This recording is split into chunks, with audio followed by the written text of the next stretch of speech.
نويت صوم غد عن أداء فرض شهري رمضان هذه سنتي فرضا لله تعالى. نويت صوم غد عن أداء فرض شهري رمضان هذه سنتي فرضا لله تعالى.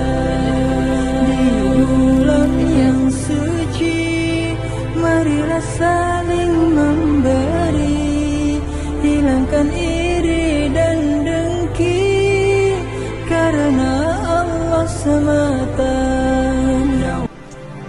Nawaitu sawma ghadin an adai fardhi syahri ramadhani hadhihi sanati.